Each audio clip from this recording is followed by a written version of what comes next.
Hi, this is Paul. About a week ago, I did a conversation with Vin Armani, which I thought was a very interesting conversation. He's a very interesting guy. I noticed that right away from the other interviews that I'd seen him do. He's lived a very interesting life. But right away, he started out with a dream that he had of me, and we talked about visions. And, I mentioned to him, as I mentioned to others, as a pastor, I meet people who have more dreams and visions than other people. I think this is simply a fact of humanity.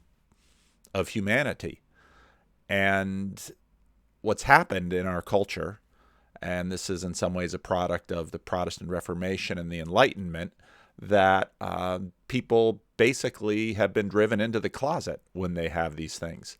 Again, as a pastor, I see this all the time. There are loads of strange things that people experience and they talk about to their pastor, but they won't talk about in public. They'll talk about after a relative dies, a voice or occurrences, and things of this nature. And it's just all sort of been driven underground.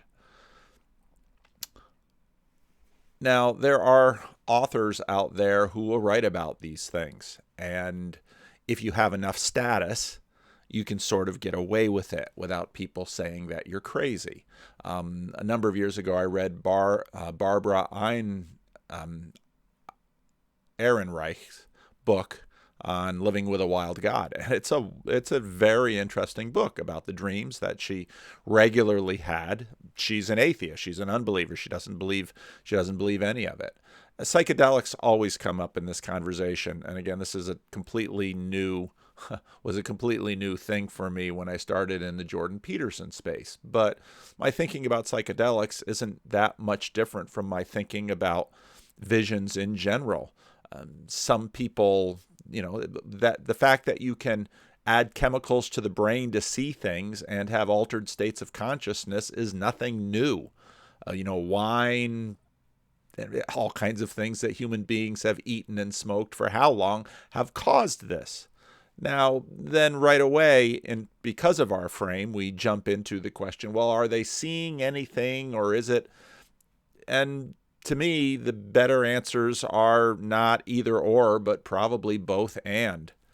It's remarkably hard to tell the difference. And the more we learn about brain science, the more it seems we understand that this common sort of secular knowing and seeing isn't anywhere near as straightforward as we might imagine. The Enlightenment sort of flattened this out with biases, and then as cultures either implicitly or explicitly, either passively or actively, we sort of just flattened out the culture to say, well, this is the box about things that you are allowed to bring into the public square. And again, that's not a bad thing.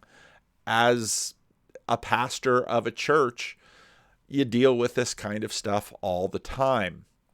Another T.H. Lerman. I didn't put any of her books on the slide here. She just came out with another book that I really have to read. She had I forget the title of her first book, but she's an anthropologist who spent some time with a vineyard community, and it was a very good book. Now, just this morning, I read in the Atlantic a sciency a physicist wrote this piece on miracles, and again, it begins with the story of the Fatima, the miracle of the sun that happened in 1917, October 13, 1917, in Portugal. The world is full of this, and we Westerners just sort of try to dispel it away and act like it doesn't matter. But the truth is, they referenced a study: 79% of Americans believe in miracles. Not all of them believe that this has any association with God or religion or anything else.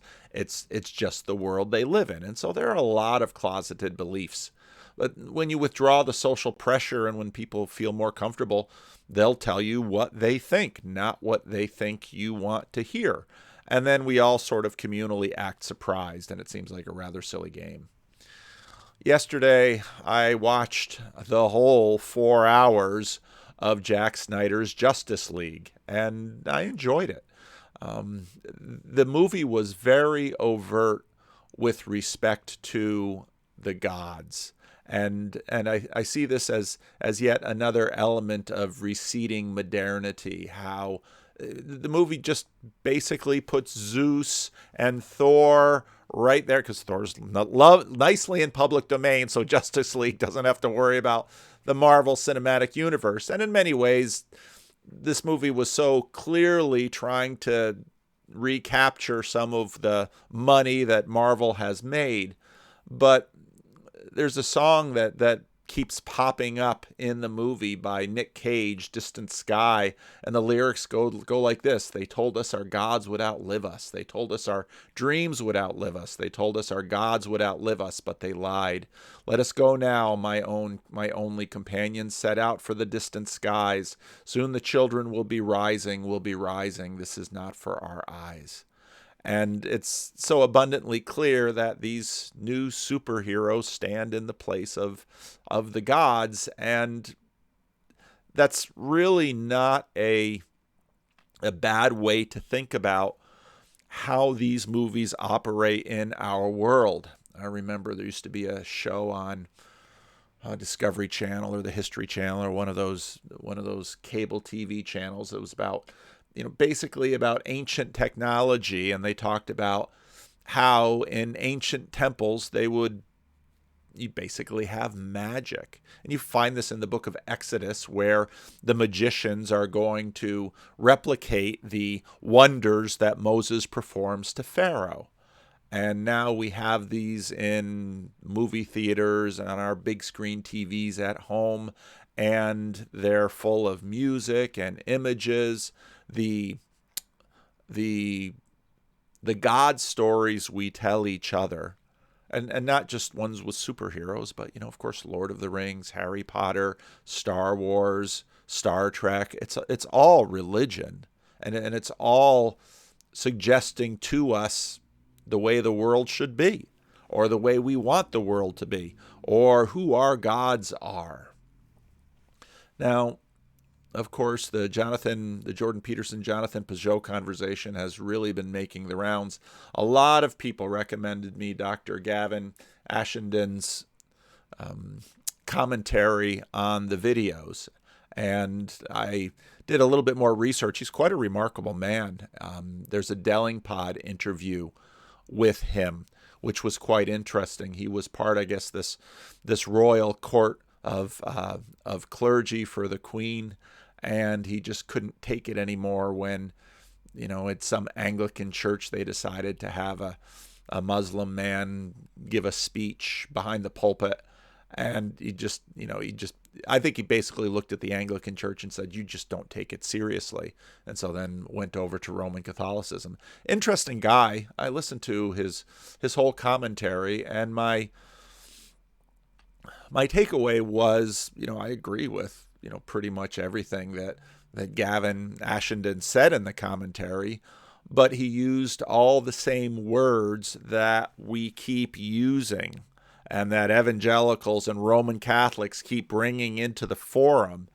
And a big part of, I think, what happened with Peterson was that he, now with the recession of modernity, we need to find new ways of talking, of talking about these things. And this is what I find typical in Jordan Peterson and Tom Holland, that they're finding basically the end of modernity, and all of these cloistered sort of insular language over here used in the church that the church just keeps broadcasting to the world. Language is ineffective, and the church needs to continue to figure out how to converse with this dynamically changing environment. As you know, I've been listening to the Rest is History podcast and really enjoying it. It's just a joy to listen to. Of course, I've been a lover of history for much of my life, and these two, Dominic Sandbrook and Tom Holland, have such a way of talking with each other. And I so often find that I find more things in the Rest of History than I found Jordan Peterson putting out lately. Jordan tends to keep going back to the culture war stuff, which, that's there, but to me, it's less interesting than the questions of faith and belief. And so Dominic Sandbrook and Tom Holland make a very interesting pair as they talk through these things, because Dominic usually sort of takes on the role of the modern skeptic, and Tom sort of takes on the role of a modern seeker. And so I thought listening to this podcast might be helpful for some of you. I like the introduction because it just sort of sets off the way these two relate and what they're doing here. And welcome to The Rest is History. When I agreed to do this podcast with Tom Holland, the one thing I dreaded was that on a Saturday morning I'd be dragged out of bed to do a podcast about some obscure medieval saint. And lo and behold, that's precisely what we're doing in this special Rest is History podcast about the life of St. Cuthbert. Now, Tom, please explain to me. He's not an obscure saint. He's the patron saint of Northumbria, and I think that most people, myself included, think that he should properly be the patron saint of England. Now, I had never heard of St. Cuthbert, and on my Twitter feed, my colleague and friend Eric Dirksen, who's right across the Sacramento River in Davis, a daughter church of ours, on Twitter said, "Happy St. Cuthbert Day" on the 20th. Like, I don't even know who this guy is.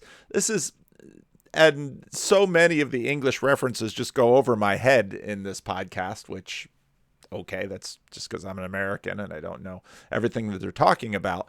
But there's this renewal of interest in saints, and maybe it's just in my little world because of listening to Jonathan Pajot and spending more time with Roman Catholics. But this is all been sort of pushed away by Protestantism for a very long time now. So let's keep going. It's big news that today is his Saint's Day. This is St. Cuthbert's Day. Yeah. This is St. Cuthbert's Day. He died 1,334 years ago. So that's AD 687 on the 20th of March. A landmark anniversary. And I think it's a big day. I'm sure we don't know his birthday precisely, but we do know the day of his death. And so it's interesting that the day of celebration is the day of his death. And this entire podcast just fascinated me. It's one of my favorite days of the year, and it started off as a joke that Jonathan Wilson, who we had on our most recent podcast talking about football, great football man. Those who've listened to it will perhaps recognise from his accent that he's a man of the Northeast, and Cuthbert was. It's so interesting. To me, the UK is just a little place, and y'all know each other's little accents. Likewise, a man of the Northeast. And so we got into the habit of meeting with Jonathan and a few friends to celebrate St. Cuthbert, to toast his memory. And it's become a kind of annual occurrence. And actually, one of the reasons that I wanted to do it this year was that last year, our celebration of St. Cuthbert's Day was the first thing that got kiboshed by the lockdown, by the COVID tragedy. lockdown. Yes. And that was the first time that I felt, oh God, this is going to be weird. Both because I missed it, but also because, Cuthbert was a saint who, lived in a time of terrible plague. The accounts of his life endlessly, it's kind of taken for granted. He'll turn up and a plague is raging. People will die of it. And he brought incredible healing powers, kind of supernatural healing powers, but he also brought kind of comfort and concern. So, all right, let's get to the nitty gritty. What century are we in, and what's the story basically? We're in the 7th century, and we're in a Northumbria. So this is before the Kingdom of England. This is when what will become England is divided up among rival Anglo-Saxon kingdoms. Now you're going to have to. Those of you who know this stuff are going to have to bear with me because I don't know any of these things. So this is the area that we're looking at, and this island, Lindisfarne, which I'm sure I'm completely butchering, is just off the east coast. You're in the Kingdom of Northumbria. Yeah. And it's a time when Christianity has come both from Ireland and from Rome. So it's pre-Viking. Vikings it's pre-Viking. It's pre-Viking. So it's a period when the old gods are kind of retreating, and in fact, in Bede's account of Cuthbert. And this is interesting, and I like the way Holland put this, that the old gods are kind of retreating, and it, again, it makes me think about the period that we're in now in terms of the gods, because you can't watch these superhero movies and not think about the way that the different principalities and powers that are at play.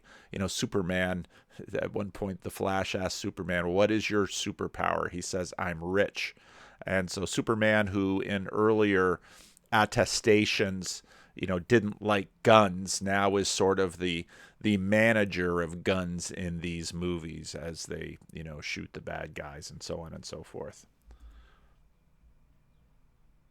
But there's this kind of amazing detail where some monks are sailing out across the mouth of the Tyne, and the wind blows up and starts blowing them out to sea, and a bunch of lads on the shore all start laughing. And, as they would. It's kind of Dark Ages viz, I guess. Yeah. And Cuthbert says to them, "Why are you doing this?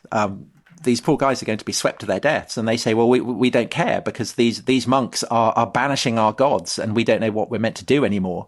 And I thought that was interesting, how in many ways, the gods do tell us what to do, and they don't just tell us what to do, they show us what to do, they show us what's important. And I thought a lot about Jonathan Peugeot and Jordan Peterson's conversation of attention. And so when you look at, these gods of modern cinema, they draw our attention and say, this is where you look, this is what's important. And so often subliminally, these are the values. And so then when you look at St. Cuthbert's life, as he's about to talk about, you have this reorientation of values that the saints do to the culture. That which is valued as opposed to, let's say, paganism. I thought a lot during the Justice League movie, in fact, about the meta-divine realm, about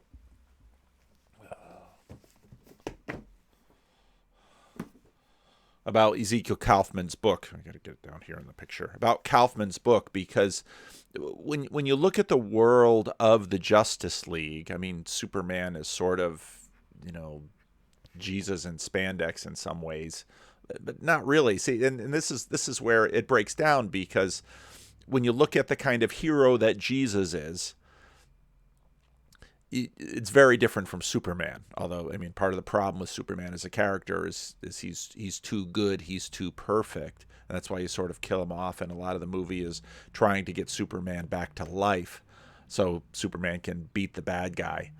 But the imagination of a meta-divine realm where there are all these rules, and the Marvel Cinematic Universe had the Infinity Stones, and in this movie they have the Mother Boxes. I mean, part of this movie is just, there's elements of this movie that are just silly, but in terms of thinking about these issues in terms of a meta-divine realm, it's very much at play. And so as I was watching the movie, I was thinking, this is the religious move to our world is very much sort of a move back to paganism. And so then when you look at St. Cuthbert, you can really see, again, the Christian power of, you see Christianity pushing back these other gods.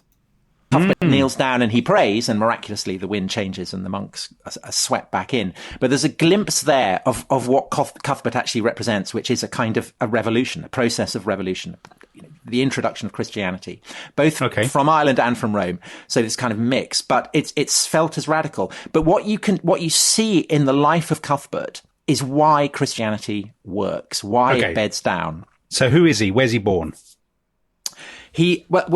Ironically, for a man who comes to be associated with the emergent kingdom of England, he's actually born in what is now Scotland. He's a Scot. He's not. Tom. He's a Northumbrian, because, of course, the kingdom of Northumbria reached all the way up to the Firth of Forth.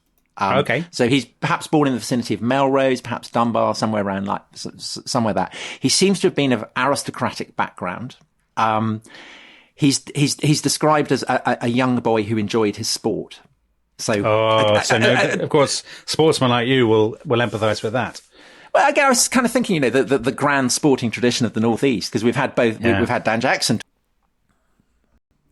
I did look up Cuthbert on YouTube, and there were a couple of little videos about him, but really not much. And so I read more about him, and of course in Bede's Ecclesiastical History. Talking about that, Jackie Milburn, previous, Cuthbert, Bobby Charlton, and Cuthbert is described as playing a ball game, so probably football, maybe cricket. Who knows?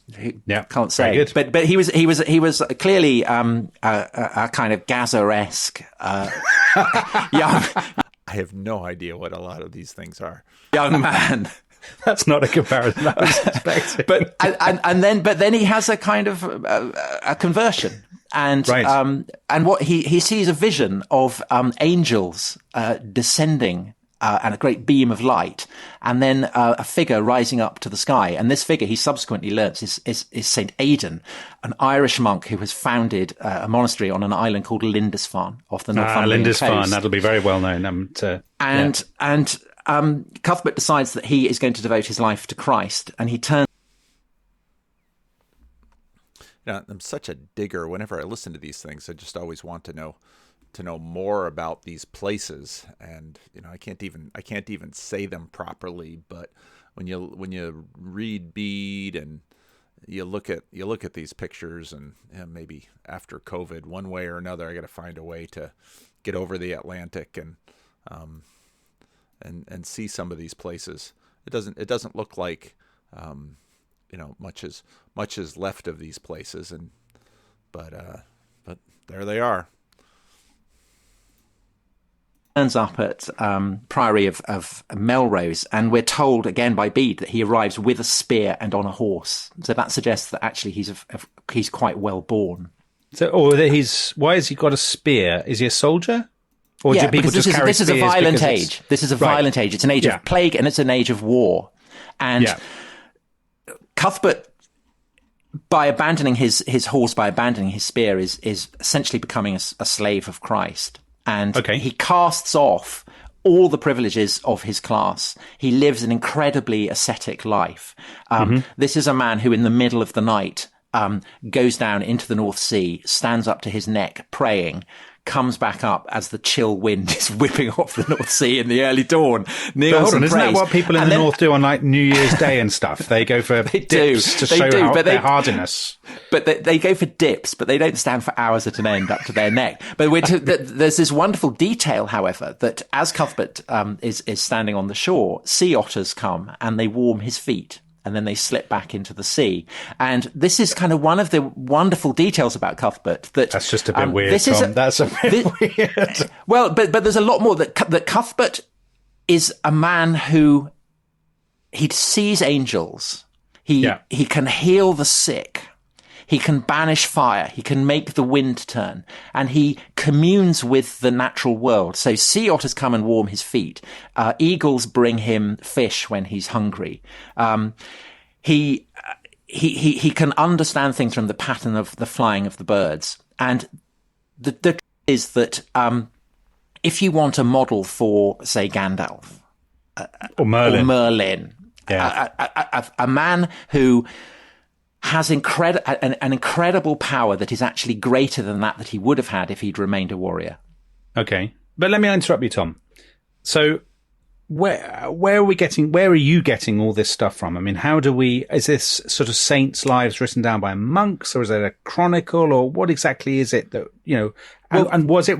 And again, this is where this gets interesting, because of course they're both historians, and you have the modern study of history. And so now Dominic sort of plays the skeptic, and Tom Holland sort of plays the seeker. And what is this? We all just know that there's just a lot of fables and fairy tales around monk stories. And, again, the Protestant Reformation just went after this stuff to sort of purify it, try to get it out of the church. written at the time, or is this some fable told long afterwards? So this is another reason why I thought it would be great to do it on this podcast, because in a sense, this is where the tradition that this podcast and other history podcasts and people who write about history and I like the fact this podcast has a tradition now. It does, because essentially it begins with this, because one of the guys who writes about it is Bede, and Bede writes the first great history of what you might call the English people. And Bede writes this life of Cuthbert, but he specifies in his opening to it that he has researched it, that he's spoken to people who knew Cuthbert, and that these are living traditions that he's writing down. It's interesting to me. I'll just got to grab that book. That mirrors what Richard Bauckham does in this book, Jesus and the Eyewitnesses. Again, there's just such a bias and a prejudice that, well, these religious people, they're just making up stories. But often these religious peoples are also tremendously moral people who have a great investment of the truth. And so when they know that these stories are difficult to believe, and so they do pay attention to eyewitnesses, and they try to track people down because they don't want to be telling tales. Okay. And there's another life as well, which is earlier, which is also clearly written by someone who knew Cuthbert quite well. And I think what's haunting about it is... So, of course, I've got to dig that up, too, in Wikipedia. Vita Sancti Cuthberti, the life of St. Cuthbert, is a prose hagiography. I'm just reading from Wikipedia, so make your own judgments. From early medieval Northumbria, it's probably the earliest extant saint's life from Anglo-Saxon England, and is account of the life and miracles of Cuthbert, who died 687. And so, yeah, you can find this. You can find this on Wikipedia, and probably also again on the internet. Is the sense of kind of anecdotes and stories that they're clearly true. There's clearly some kind there are memories that are told of Cuthbert that have been kind of retold and retold. So there's a story. So Cuthbert is closely associated with royal women who have become abbesses. So this is a period in which women have incredible sacral power as well. They're generally princesses. They're of the royal Northumbrian household. And there's one who has the brilliant name Alflad. And she is the abbess of Whitby. And she comes to meet with Cuthbert, and Cuthbert sits down at table with her, although he barely eats anything. He's incredibly ascetic. And as they're sitting at table, we're told he suddenly has has a strange fit. He sits there and everyone's kind of staring at him, snapping their fingers in front of his eyes. Nothing happens. And then he wakens up from his trance, and Alfred says, "What's going on?" And he says, I was watching someone in your abbey going up to heaven. I saw angels come and collect his soul and take it up to heaven. And Alfred says, "Well, who?" And Cuthbert says, "You will tell me tomorrow when I am celebrating Mass." And so Alfred sends off a messenger, gets told that it's a shepherd who's died. And as Cuthbert is celebrating Mass, he comes to the point where you remember those who've died. Alfred bursts in, says, "It's this shepherd," and Cuthbert commemorates him. So what's striking about that is both the intimacy that Cuthbert has with a very, very high-born Northumbrian royal, but also the fact that they are talking about a shepherd. And it's hard to overemphasize the degree to which people of high status generally are not bothered with the death of shepherds.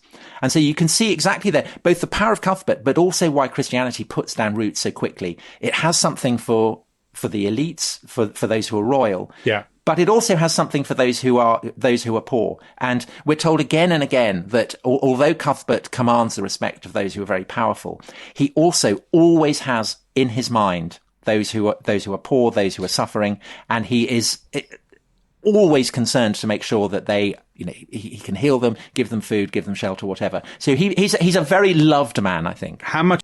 Now it's interesting, watching the superhero movies and these modern gods.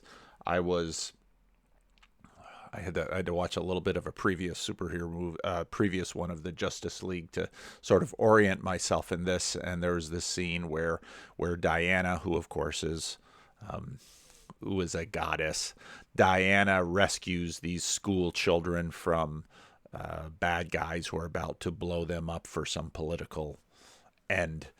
And you see this, but yesterday in my sermon I was preaching about Jesus coming into Jericho, and it's remarkable where it's very believable how the bigwigs of Jericho all come out to meet Jesus, and there's a blind guy, and you might think about it analogous to a homeless guy, and it's like, get this trash off the street, and Jesus says, no, bring him to me, because the blind guy won't shut up.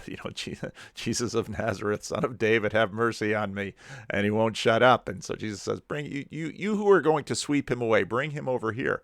And so you can see the effect of Christianity on this. It's also important to take a look at the asceticism, because the asceticism is also something that sort of gets a hard time in the Protestant Reformation.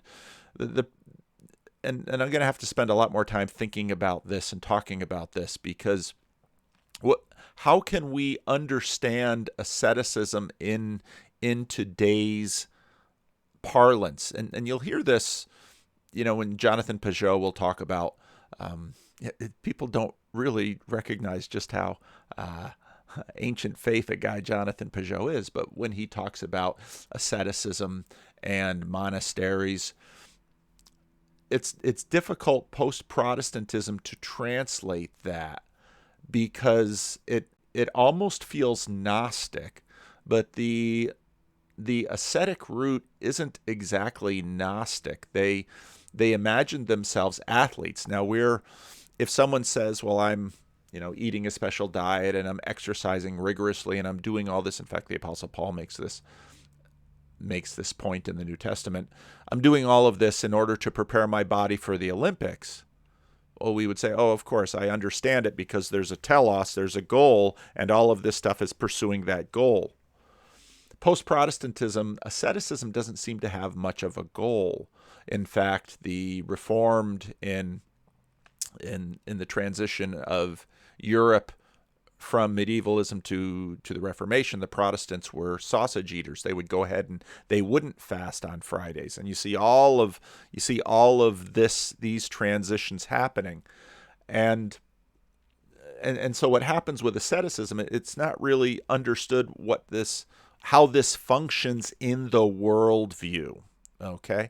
And I think as we, perhaps it's time for Protestantism to rethink some of these things. I'm not saying necessarily overturn some of the earlier decisions, but the Protestant reformers who attacked this certain aspect of Catholicism attacked it for a reason. And so if we're actually going to come to some sort of, I hate to use Hegelian terms here, but some sort of synthesis with respect to this, I think we're going to have to probably be able to reappropriate the worldview in which St. Cuthbert's dramatic asceticism, and Bede talks about this too, his dramatic asceticism makes sense to that world. I think we continue to sort of understand an implicit putting away the desires of the flesh, and Protestants get that too, but I think the connection to a certain form of, this gets really tricky, a certain form of power is important. And you see this in the superhero movies too, where, poor Diana, she's lived for 5,000 years. She can't, her men keep dying on her. There are other movies that deal with these same kinds of tropes. Batman always has to be alone. It's very interesting in the Justice League, all of the daddy issues that are just strewn throughout this movie. It's wildly fascinating how everyone has daddy issues. But this is something I think we're going to have to continue to think about, especially in terms of the mysticism, because if people will sacrifice, it's almost like those who want to take psychedelics do so to short change the work. In that way, psychedelics are sort of like steroids. You want the visions of a monastic and an ascetic, but you don't need to do that now. Just pop this, take this substance, and then you'll have all the visions you want. But is that actually the way to go? Which is this, though, just basically, there were established formulas for saints' lives, weren't there? So how much is this just sort of recapping the traditional formulae for saints' lives? History in its early years, in its early centuries, followed set rules. People behaved in certain ways: emperors, saints, bishops, kings. Yeah. How is Cuthbert different? Is Cuthbert different, or is this just basically following the traditional tramlines? Well, Cuthbert is bred of an age where holy men are vested with an incredible sense of power. So this is also, for instance, on the other end of the... And again, the asceticism and the power go together. Why is that? How does that fit into the worldview? The ascetic in some ways tries to remove the distractions of the world so that they can bring their life into the pattern, let's use that language, into the pattern of the Spirit of God, that they will be increasingly conformed into the Spirit of God. Former Roman Empire, this is the age of Muhammad. Very kind of different tradition, but you can see bred of the kind of same matrix, perhaps. And so you're right that there are absolutely kind of traditions, specifically within the Christian one, that Cuthbert embodies. But I think that what makes Cuthbert's reputation different is firstly what I was saying, that these lives are clearly written out of a sense of awe and love for him, and they bear the definite imprint of personal experiences to a degree that I think is unusual in saints' lives. And the other thing is that these lives are written because Cuthbert comes to have, after his life in death, an incredible potency. Well, let's do that after the break, maybe. Do you reckon? We've done Cuthbert alive. We'll do after the break. We'll do his death and his afterlife, which is... So St. Cuthbert dies, and this is really where the story gets juicy, right? With St. Cuthbert's death. Yes. So a dead saint is a very valuable commodity. So the moment Cuthbert dies, beacons are lit. He's on a kind of Farne Island out in the wilds of the North Sea, and his body is brought over to Lindisfarne, wrapped up, buried. And 11 years later, the monks look at the body, and it's fully preserved. Miraculous. That is miraculous. So, of course, I had to look this stuff up in Bede. So, this is Bede book, I believe it's book 4, chapter 30. In order to show how much glory the man of God Cuthbert lived after death, his holy life having been before his death, signalized by frequent miracles, when he had been buried 11 years, divine providence put it in the minds of the brethren to take up his bones, expecting as usual dead bodies to find all the flesh consumed and reduced to ashes, and the rest dried up, and intending to put the same into a new coffin, and to lay them in the same place, but above the pavement, for the honor due him. They acquainted Bishop Edbert with their design, and he consented to it, and ordered that this should be done on the anniversary of his burial. So they did, and opened the grave, found all the body whole, as if it were alive, and the joints pliable, more like one asleep than a dead person. Now, this is 11 years, and these people dealt with bodies and remains far more than we do. It wasn't a specialized thing, and so they all pretty much expected, knew what to expect, opening an 11-year-old tomb, that he would be all dried out and consumed. All the vestments the body had on were not only found, but wonderful for their freshness and gloss. That's an 11-year-old corpse, and he's not in the desert of Egypt here. The brothers, seeing this, with much amazement, hastened to tell the bishop what they had found. He being then alone in the place remote from the church and encompassed by the sea. There he also used to spend time of Lent, and was wont to continue with great devotion 40 days before the birth of our Lord, abstinence, prayer, and tears. There also his venerable predecessor Cuthbert had been some time served God in private before he went to the Isle of Farne. They brought him also part of the vestments that had covered his holy body, which presents he thankfully accepted, and attentively listened to the miracles. He with wonderful affections kissed these garments, as if they had been still upon his father's body, and said, "Let the body be put into new garments in lieu of these you have brought, and so lay into the coffin you have provided. For I am certain that the place will not long remain empty, having been sanctified with so many miracles of heavenly grace. And now happy is he to whom the Lord, the author of life, giver of all bliss, shall grant the privilege of lying the same." The story just keeps getting better. And the reason that they do that is that everything associated with Cuthbert has been doing amazing miracles. So his shoes cures people, his comb cures people, and a baldness, presumably. I'm sure, yeah. The body is particularly well, and there's another video that you can find, the treasures of Saint Cuthbert, that you can find on YouTube, and they show his cross, they show the comb, they show all of these things, and they're all preserved at I think it's at Durham. And over the course of the century that follows, it becomes a great object of pilgrimage, because not just across England, but across the whole of Christian Northern Europe, people are coming to Lindisfarne to pray at St. Cuthbert's, because it's the kind of the equivalent of a Pfizer vaccine. It's that important. And that's a hell of a journey, Tom. I mean, if you're coming from Francia or something, yeah. I mean, that's, this is like a massive expedition. And do you have any sense of numbers? I mean, or are we talking dozens? Well, the measurement of how many people are coming is that Lindisfarne becomes spectacularly rich, because every time they come, they bring an offering. And so you have this island off the North Sea, exposed, distant, absolutely stuffed full of gold and treasure. And of course, in 793, this attracts the attention of various gentlemen from across the North Sea, the Vikings. And the Viking Age begins with the sack of Lindisfarne.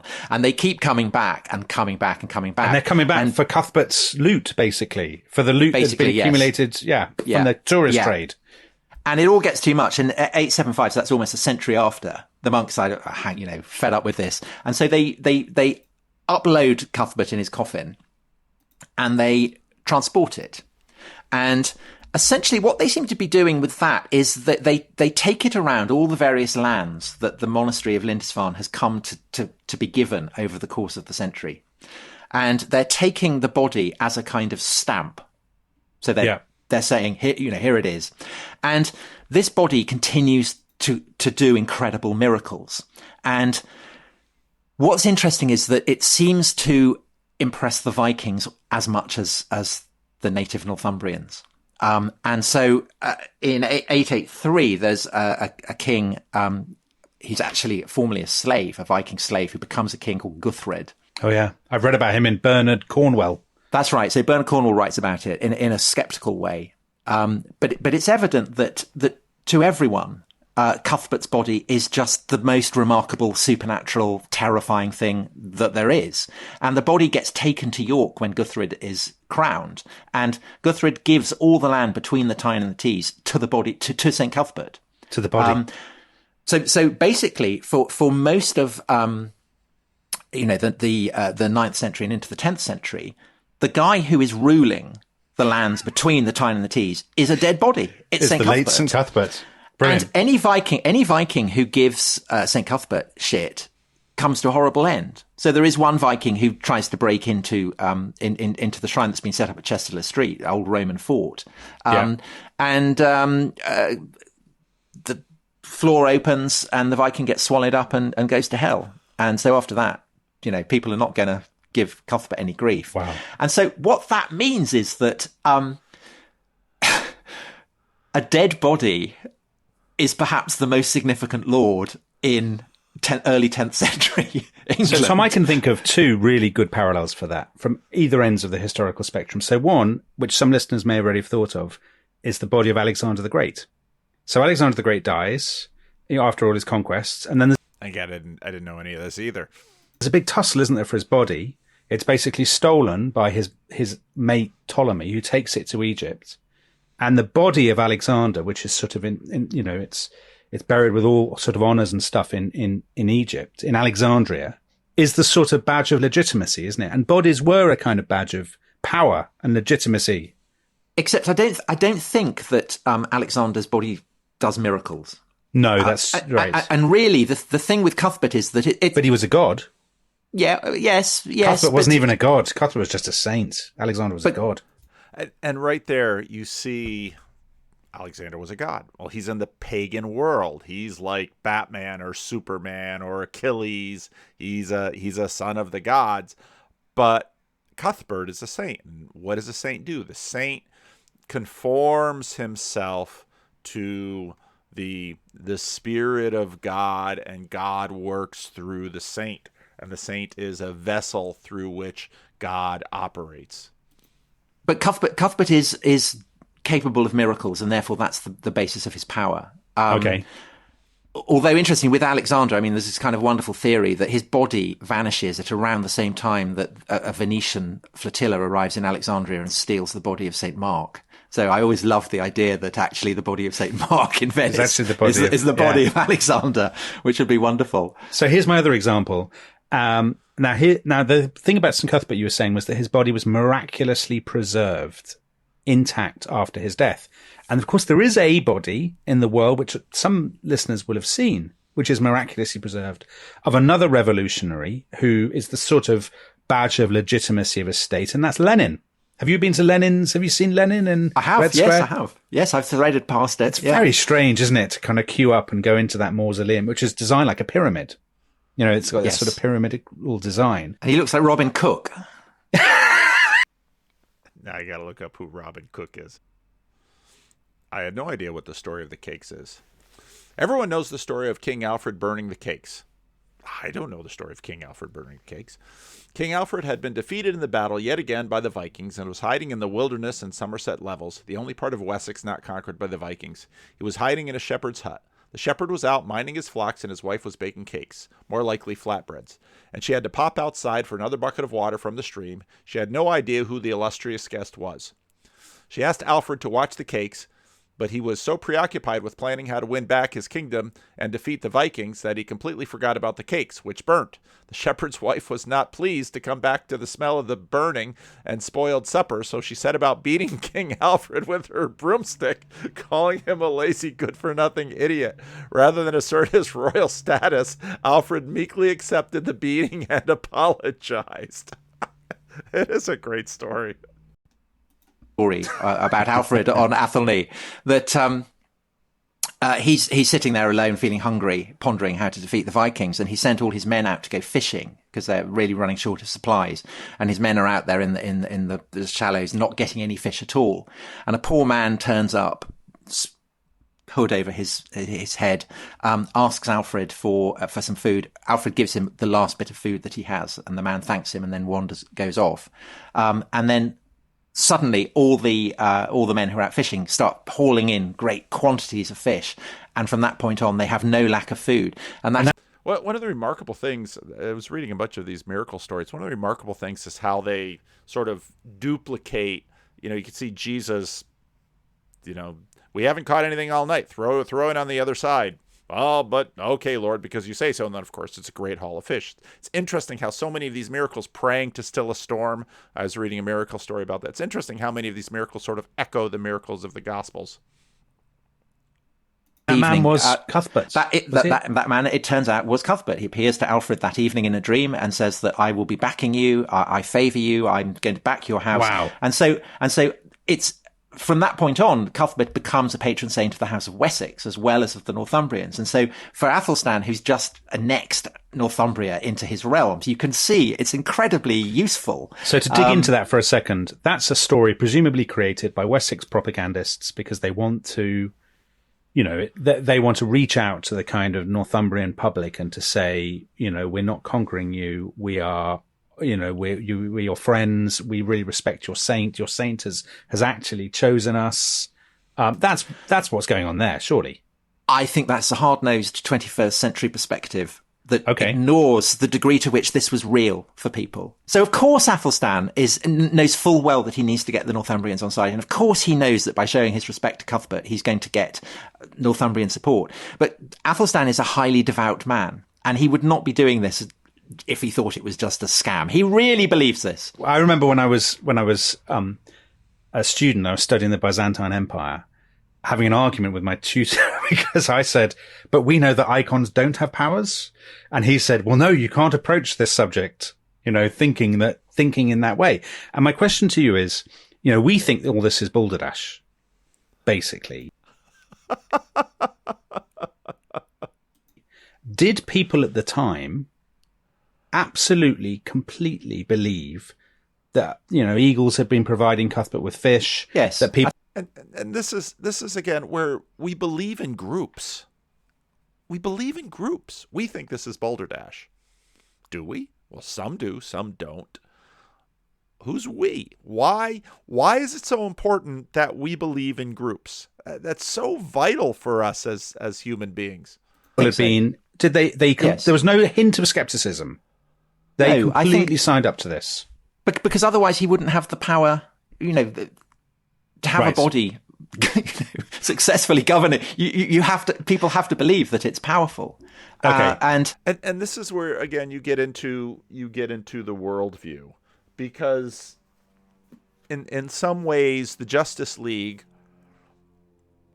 you do have to believe. I mean, it's a fictional story. We all understand it's a fictional story, but the Justice League is about, well, okay, you need the big baddies, Steppenwolf or Darkseid or Superman or Wonder Woman. You need them to come in, but the universe is just kind of there. And these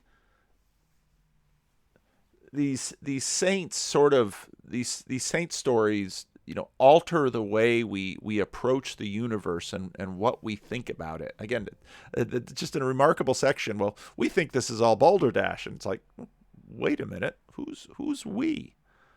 Yeah, and I think it's what's interesting is the longer Cuthbert gets, the more the emphasis comes to be on his power rather than on his charity. So this man who had spent a lot of time with women comes to be cast as a misogynist. And when in due course his body gets enshrined in a great shrine in Durham Cathedral, which is his final resting place, women aren't allowed to enter it. And he becomes a great patron of, ultimately, of English resistance to the Scots. Even though Cuthbert was born within what becomes Scotland, he is seen as the patron of the English in their wars against Scottish invaders. And I think that there is, one of the reasons why I do find Cuthbert a haunting figure is that I do think there is you say it's all balderdash, but there is something kind of haunting about, perhaps his body, because I said that Cuthbert embodies a kind of living tradition that I think is unique, because he almost uniquely survives the Reformation. Because that's the great kind of break. Yeah, when all the other saints are basically broken up and they get dug literally up. broken up. Yeah, bunged on rubbish tips, burnt, whatever. Thomas Cromwell's agents arrive in Durham, and they get rid of the shrine, the great shrine, and they open up Cuthbert's tomb, and there they find that the body is. It's not a skeleton. And please tell me it's not still preserved. You're not going to make that claim. It's been mummified. So okay. And I guess it's, this is one of the most interesting moments of the podcast. If you want to pursue the skeptical line, you can say that's because he was such an ascetic. No, it's because he was probably so ascetic that it naturally mummified, that maybe there was no kind of liquids in it or whatever. I don't know. That seems very unlikely. But what we know is that Cromwell's agents were unsettled by this. And so they remove the body and they kind of lay it out in a kind of side chapel for 2 years, and then they bury it. So they put it in a fresh tomb and they bury it, and it's still there. So the body of Cuthbert is still in Durham Cathedral. His relics are still there, and it's a link to that very ancient those ancient beginnings of Christianity that simply doesn't exist anywhere else. And what's your case, Tom, for ditching St. George? Because that's what you want to do, right? You want to ditch St. George and you want St. Cuthbert. I mean, I think you've got an uphill task persuading, England's football fans that they should be cheering for St. Cuthbert. But what's your case? How are you going to sell this to the great St. George public? Did St. George play football? I don't think so. Cuthbert did. I think they'd rally behind him. You reckon? The trouble with Cuthbert is the name as well. The name is slightly foppish, I think. Foppish. I don't even know what that means. He's the opposite of foppish. He's the opposite of foppish. He's the first great saint. He's the first great English saint. I mean, he's the greatest English saint, I think. And I guess St. George isn't English. And Cuthbert is the saint of the north, but he's also the saint that gets adopted by the kings of Wessex. So he's a properly English saint. His body remains there in situ in Northumbria, and he has a capacity to work miracles that survived even into the 20th century. So I got it's said that as the Luftwaffe were approaching Newcastle, getting ready to bomb it, that prayers were raised across the northeast, asking for Cuthbert's intercession, and a great fog descended on the Tyne. And the Luftwaffe turned round, fog on the Tyne, and the Luftwaffe turned round, and Newcastle was saved. So I think this is a saint who means business. Tom, my scepticism is at an end. I am fully persuaded. I shall go out forthwith on this St. Cuthbert's Day and attempt to rouse the great British public, or the great English public anyway, in adopting Cuthbert as our patron saint. So I thought that was a terrific episode. Nassim Taleb has his Lindy effect, and Nassim Taleb's Lindy effect is basically that old things endure. And it will be very interesting to see what happens as modernity recedes, as people go about looking for new gods and old gods emerge.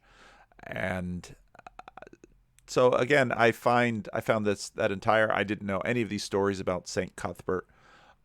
And I find it fascinating the way there's new interest in saints. And I think, as a Protestant who, I know some of you out there are, cheering for my movement into Catholicism or Orthodoxy, but I hate to disappoint you.